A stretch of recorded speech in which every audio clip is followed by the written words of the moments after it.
And welcome into another episode of Sports Gambling with Moneyline Monaco. I'm your host, Alex Monaco. Fresh new week coming off a 4-0, 6-1 for the day, Sunday across the NBA Finals and the NHL Eastern Conference Finals. As you know, if you listened on Friday, I am all in on the New York Rangers, not just because I'm living in New York. I am watching it with my own eyes.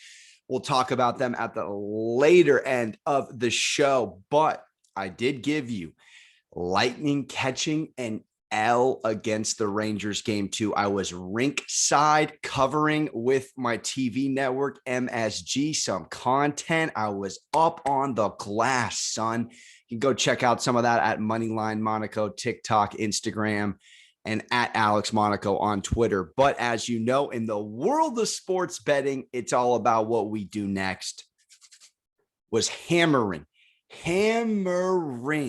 the Golden State Warriors in game 2. That was a Christmas with the Cranks gift we got there, knowing desperation on our side, home court on our side, and a team with the number 1 record in the NBA at home, defending what they do. And that is their court, their honor, their pride stepped up beautifully. We're going to dive into that.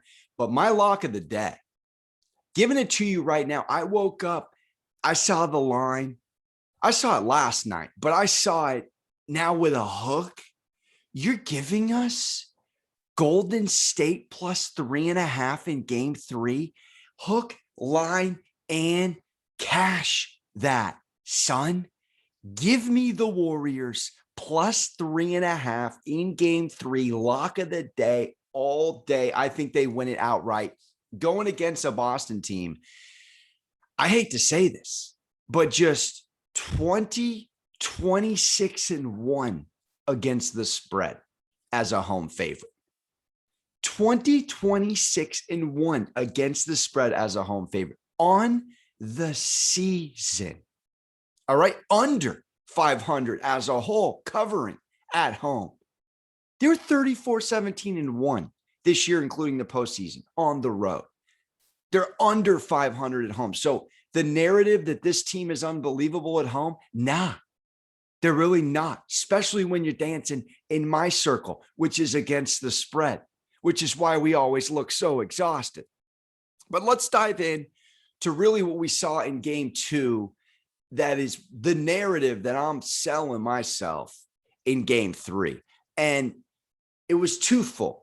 It was less of Steph Curry out the gate. And you heard Draymond Green, listen to the whole Draymond Green podcast reaction to game 2. Make sure to check it out on the Volume Sports YouTube channel. Phenomenal insight from one of the league's best players on the mic.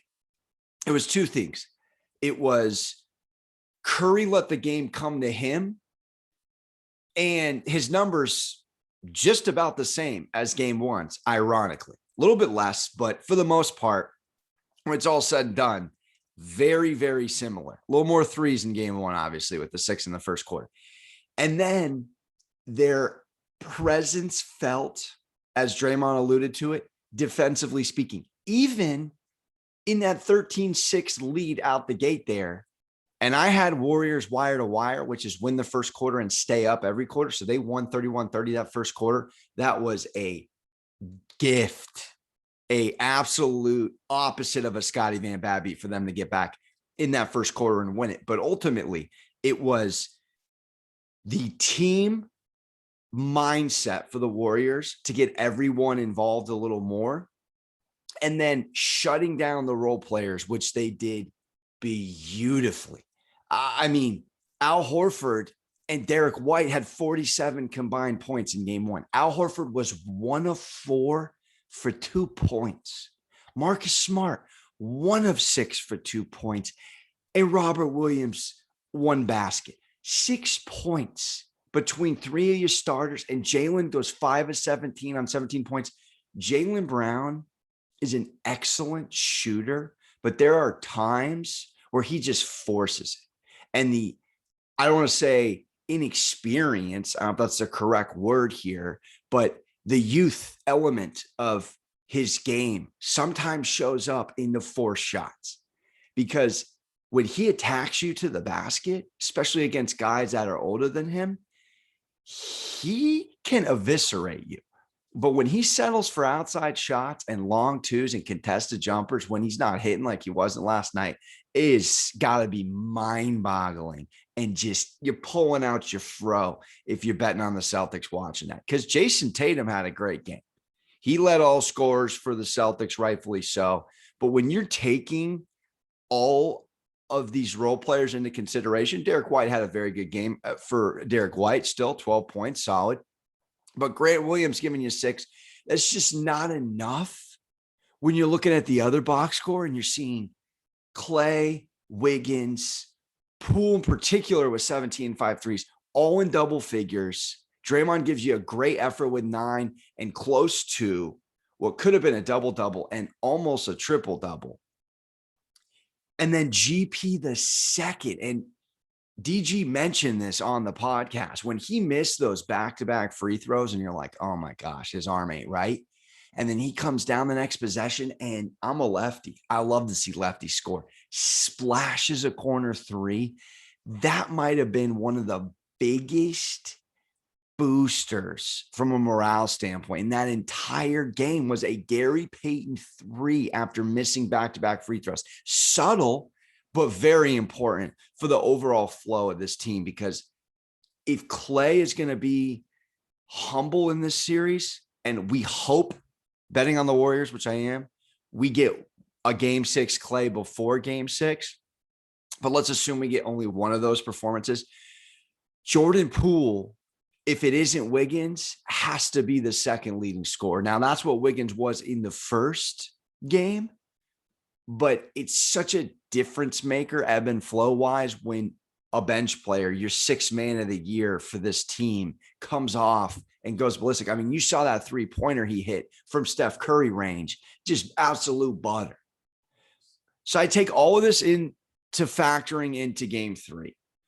Both these teams looking deeper at the box score, 15 for 37 from 3-point land. Both of them eerie, 15 to 37 on 40.5% shooting. Warriors shot 45 from 2, Celtics shot 37. Big discrepancy there. But 15 Warriors steals, 18 Celtics turnovers. That can't happen. But the concern from Boston's standpoint, from a betting angle here, is that they gave up in that fourth quarter early. How do you, if you're Ime, knowing you went 40-16 in the fourth quarter, the previous game, and stole a 10-point victory? It's a very similar third quarter. A little worse yesterday than it was in game 1, but still, Celtics were abysmal in the third. They came back. They were plus 760 in game 1. Now, of course, once it got to over 20, then maybe you understand. But there's still a small window there for them to show life. And they really were playing for the next game. I mean, from a live betting perspective, you could have grabbed Boston all the way up to plus 25.5 in that fourth quarter. And there's a theory out there, real quick side note, when a team wins 3 quarters in a row, and this Warriors team has won 6 of 8 quarters. When they're winning the whole game and it's a borderline blowout, take the team down in the fourth quarter. It's a weird psychology thing, but somehow, some way, the Warriors were going to lose that fourth quarter, and they did. They lost it by 4 points. Take the team getting dismantled and demolished to win the fourth quarter from a betting perspective. It hits over 60% of the time, baby. That's better than the cologne from Anchorman. So I just want to point that out, because from a psychological standpoint, for the presence to be known and felt defensively and morale-wise offensively for the Warriors, and then you see the Celtics mail it in the fourth, that's a huge mental win for a long series where we got to take 2 sleeps off on a Casper mattress before getting back to another game. We got to wait till Wednesday for these games. I don't think this line stays at 3.5. I think it goes down closer to a 2.5, maybe 2. I don't understand it. So I'm going to take the team that in my mind is still the better team. I still feel like they have the better recipe. what are you saying if you're Boston outside of we need our role players to step up? You got the great game from Tatum. The bad game in game one came back game two. And last thing I'll say here for part of my argument, the Celtics dropped their first game at home in the playoffs in the last two series. And I did the digging. All right. They lost to that Milwaukee team 101-89 that first game of the series, mind you. That was a Holiday for 25, Giannis for 24, only 4 guys in double figures for the Bucks, and they won.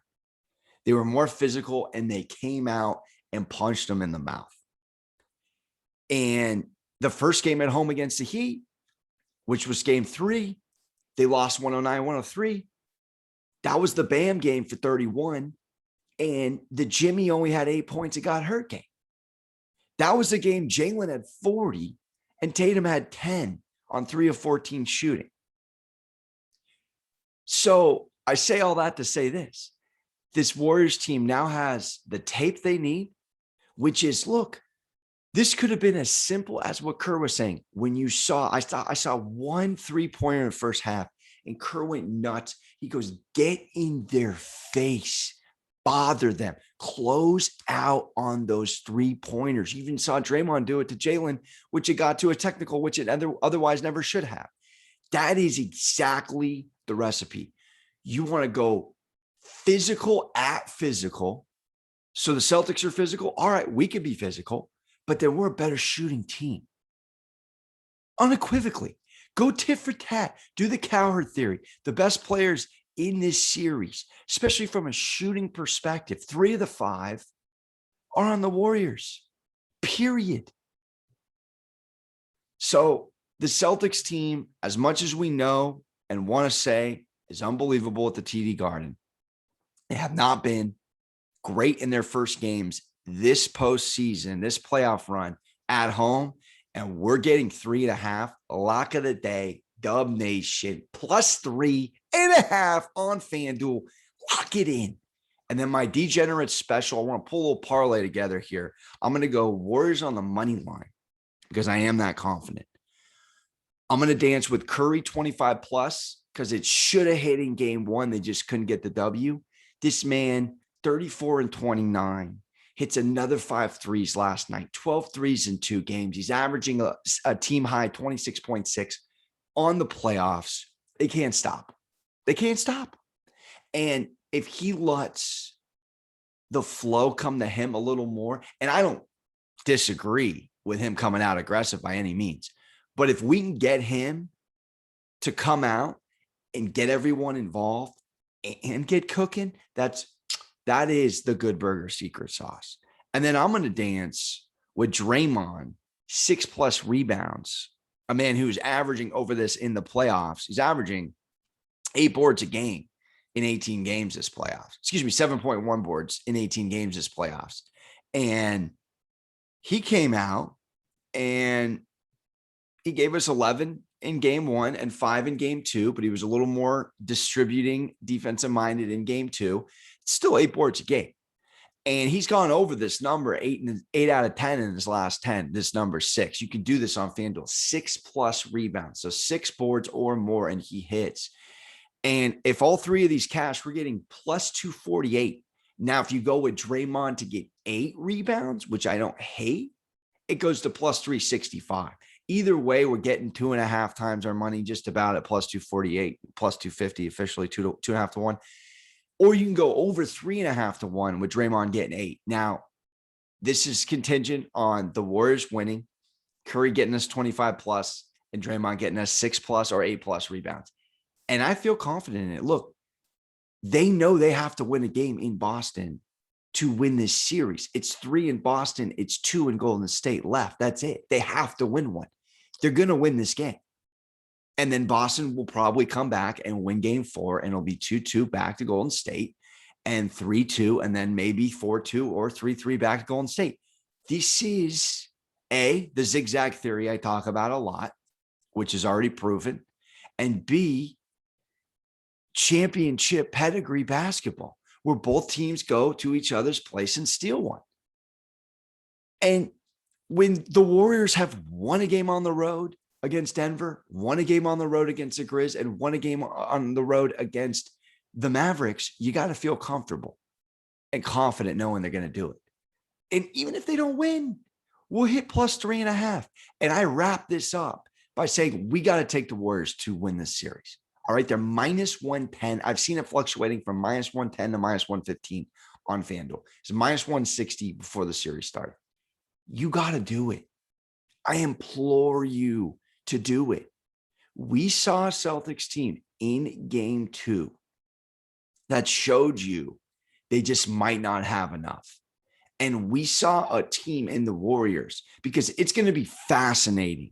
If the Warriors win game 3, which I feel they will wholeheartedly, this line, this series line on FanDuel is going to shoot. It may go past minus 160. It may go to minus 190. Because they now know, bookmakers' perspective, that the Warriors can go out and win a game on the road. But we already know that. Dude, Marcus Smart has been phenomenal this playoffs, but he's not been consistent game in, game out. Tatum has been remarkable in these playoffs, but he gives you a 10-point outing in back-to-back series. Jaylen Brown, he's not Steph Curry from a shooting perspective. So if he's not sticking to his game plan, being aggressive, which again, you can get in a young guy's head with defense of scheme and trying to make this guy hit tough contested outside shots. And then can a Horford, can a Williams squared, can a Derek White be enough to be a championship pedigree team? I just simply do not contest it. It is. So for that matter, I'm doubling down. I took my winnings from yesterday and I put it on the Warriors at minus 110 to win the series. I'm already holding, Willy Wonka ticket, Warriors to beat the Celtics plus 290. It's not just the narrative that is going to happen. It has to happen. This is the storyline. Follow the yellow brick road that is the Dubs to the ship and ride with me. All right, I went 9-3 against the spread in the conference finals. 9-3. I'm very good at picking the timing of these. Warriors game 3. Thank you for tuning in. Sports Gambling with Moneyline Monaco. Do not forget to subscribe, rate, review on all things podcast platforms. It goes a long way. iTunes, Spotify, wherever you get your pods. Make sure to check out all the shows on the Volume Sports YouTube channel. And all my picks are posted on the Action Network, batting 57%, coming up on 3,000 bets. We only do this for a living, baby. And as always, don't forget to hug your mothers. Ta-ta real smooth.